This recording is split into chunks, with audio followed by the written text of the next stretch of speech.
Yogeki Tsurushima! Finalmente Loki está livre de suas amarras que estavam prendendo ele para aplicar o seu poder contra o governo mundial e vingar a morte do seu pai. Agora, ao lado de Monkey D. Luffy, Loki tem de tudo para mostrar as suas habilidades, os seus poderes, tanto com a sua fruta quanto também com Ragnir. A questão é que do outro lado, na parte de cima, os Cavaleiros de Deus estão fazendo o que querem. E até mesmo Imu-sama está transfigurado entre eles. Por mais que Loki e Luffy ainda não saibam. Mas como que vai ser esse confronto? Como que Luffy, Loki e os Mugiwaras vão lutar contra Imu e os Cavaleiros de Deus? É o que nós vamos discutir depois da vinheta.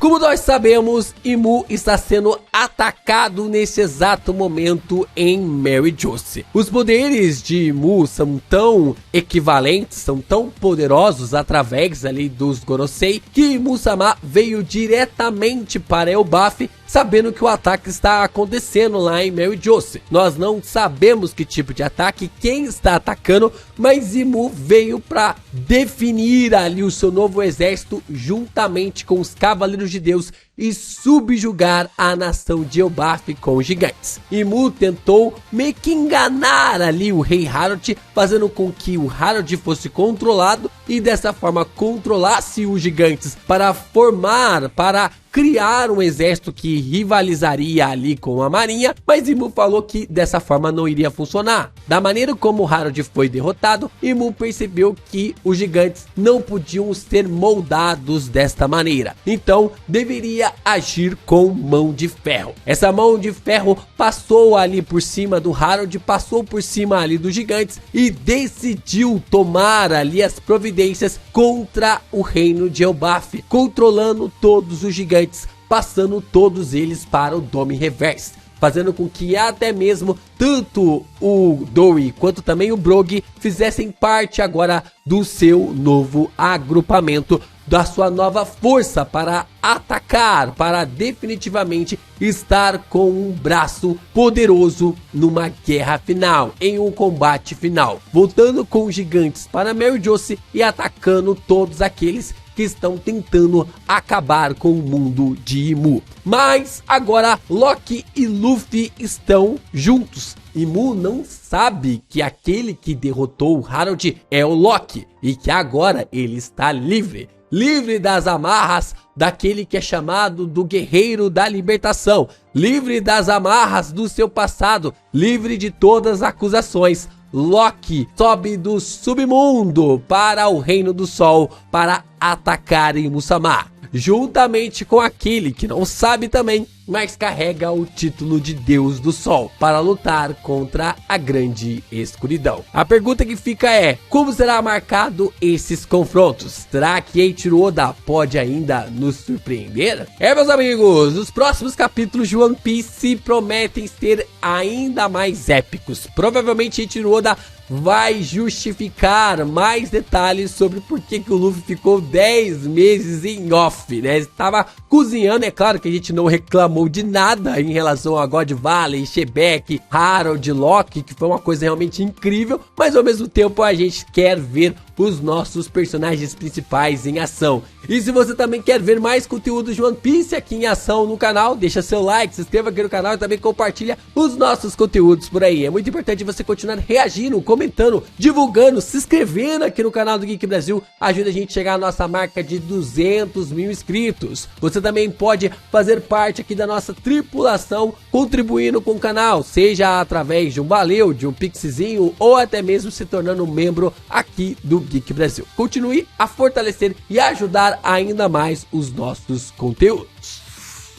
Bom, uma das coisas que está bem claro pra mim, ou uma coisa clara que está na trama de One Piece, é que veremos coisas bizarras do Luffy fazendo ali na porradaria, principalmente contra Imu. Se na batalha contra os Gorosei nós já vimos o Luffy meio que fazendo seus olhos voarem pro lado, o nariz, cicatriz desgrudando do seu corpo, eu acho que contra a batalha contra Imu, o Luffy vai estar numa pegada completamente maluca. Vai ser o ápice deste combate, provavelmente entre Papaléguas versus Coyote. A inspiração máxima que podemos ter, e o Luffy completamente insano, né? Uma mistura de Papaléguas com Pica-Pau Biruta como nunca. Mas antes de a gente falar dessa batalha de Luffy contra Imu de um jeito muito preciso, primeiro a gente precisa definir os combates, os confrontos. E o primeiro combate que possivelmente vamos ter é de Sanji e Gaban versus Sommers. Esse aqui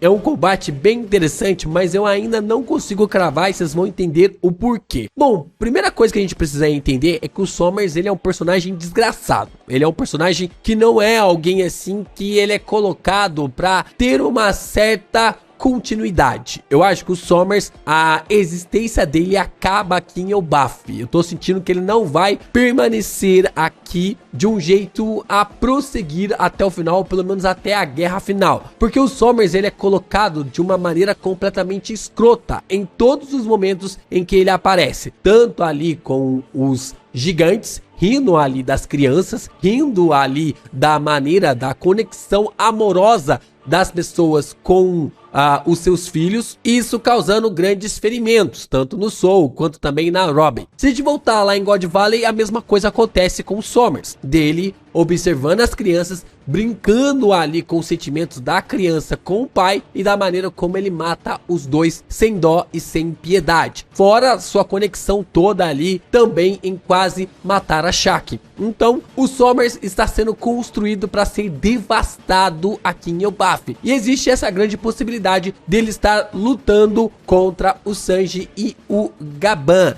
visto que os dois são os grandes emissários do amor, né? Tanto o Sanji quanto também o Gaban, eles têm muitas conexões ali com crianças, com mulheres, e isso é algo que o Sommers sempre perseguiu, né? Sempre acabou tratando as crianças ou até mesmo ali as mulheres em vários contextos como se fossem lixos. Só que o Sommers, ele é um espadachim, então eu acredito que ainda possa ter alguma relação do Sommers versus o Zoro. Eu acho que tem mais chance do Sanji e do Gaban lutarem contra ele do que o Zoro, visto que o Killingham pode ter algumas conexões interessantes do Zoro, mas ainda assim eu não descartaria completamente uma possibilidade do Zoro lutar diretamente contra ele. Outra questão interessante é que eu não acho que o Sanji e o Gaban vão lutar sozinhos ali contra os Sommers. Seria legal também ver a Robin e o Jinbe neste combate, nessa batalha envolvendo ali o Chopper também, né? O Chopper também nessa visão para lutar diretamente contra os Sommers. E é claro, seria mais legal ainda ver a Robin conseguindo quebrar os espinhos dos Sommers, despertando o seu haki do armamento. Lembrando que para quebrar o efeito de uma Akuma no Mi, não existe a necessidade de ser haki do conquistador. O haki do armamento já faz isso, o Lau ele faz isso com as habilidades do Dokiki, então a Robin também conseguir fazer isso é uma possibilidade bem viável, e eu acho que tá mais do que na hora da Robin conseguir realmente esse haki do armamento para conseguir fortalecer ainda mais os Mugiwaras. Os Mugiwaras precisam evoluir pra caramba nesse termo a partir de agora da saga de Elbaf. Pra mim, nós temos então o combate de Killian versus Zoro e Hyunjin. Nós temos esse confronto entre esses três personagens. Eu acho que existe aqui uma camada bem legal. Por quê? Porque o Killian, ele possui uma arma que é um tridente. E eu não me lembro do Zoro ter lutado contra alguém até o final que tenha um tridente. Talvez ali o Jones, né, da saga da Ilha dos Tritões, mas tipo, o Zoro lutou pouco contra ele, né? O Luffy foi o grande adversário dele. E ter o Killian lutando contra o Zoro usando um tridente seria algo bem peculiar, né? Mas tudo bem que o Zoro normalmente luta contra espadachins, o que faz mais sentido ele lutar contra os Sommers, mas seria uma parada muito interessante ver o Zoro lutando contra o Killian, principalmente através dos MMAs, né, do pesadelo em que o Killian consegue proporcionar, e ao mesmo tempo essas criaturas, esses monstros que ele consegue criar através dos seus poderes. personagens. E como eu falei pra vocês, nós então temos o combate de Imu versus o Luffy e também o Loki. Esse combate, ele é extremamente esperado, né? Nós estamos aguardando muito essa batalha porque tem várias camadas em relação a isso. A primeira camada é a camada da loucura, né? Como eu falei pra vocês, essa batalha tem tudo pra ser uma luta em que o Luffy vai incorporar completamente o Papaléguas, o Pica-Pau Biruta, porque vai ser o primeiro resquício da luta contra Imu-sama. Então o Luffy vai ter várias caras e bocas, vai ter vários poderes, vai tirar várias coisas do nada ali, que é o espaço da imaginação que o Oda já canonizou na trama de One Piece. Nós poderemos ter um pouco mais de aprimoramento, mais a profundidade sobre as habilidades de Nika, sobre os conhecimentos. Imu pode revelar ainda mais detalhes sobre este poder, visto que os Gorosei não sabiam quase nada desse poder e o único que sabe sobre as habilidades de Nika é Imu. Então Imu pode falar mais sobre sua origem, pode falar mais sobre a sua concepção, como que ele acaba tirando ali, como o Luffy acaba meio que tirando as coisas do nada. Isso é algo bem legal da gente ver, dessa profundidade entre os dois personagens. Nós ainda temos a camada do Loki, né? Essa questão ali em relação da camada do Loki lutando contra Imu, porque o Loki, ele tem essa raiva, essa vingança contra Imu. É claro que o Loki provavelmente não vai saber que Imu ali, a não ser que Imu fale, né, que ele que foi aquele cara, aquela pessoa que tomou a consciência, né, que estava tentando controlar a consciência do seu pai, mas de fato Imu pode vir a descobrir que o Loki é quem eliminou, acabou derrotando o Rei Harold. E nós então temos a capacidade de ver o Loki em todo o seu potencial, ou quase todo o seu potencial. Vemos algumas habilidades de Ragnir, se forem 9 mesmo, inspiradas nas 9 dimensões da Yggdrasil. Nós já vimos 2 habilidades das 9, ainda faltam mais 7. E nós também temos a Akuma no Mi lendária do Loki, que nós ainda não sabemos qual que é o modelo, qual que é ali, provavelmente seja uma Zoa, né? Mas ainda nós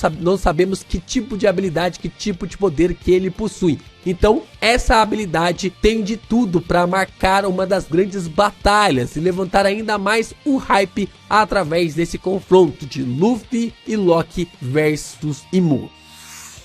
Mas, meus amigos, é engano nosso acreditar que apenas Luffy e Loki vão se intrometer na batalha contra Imu. Provavelmente 2 personagens vão ganhar um grande destaque contra Imu também. O primeiro que nós temos aqui na lista dos Mugiwaras é o Brook. O Brook provavelmente será a pessoa que quebrará a ligação de Imu com a Gunko. Lembrando que... Vocês querem me matar toda vez que eu falo isso.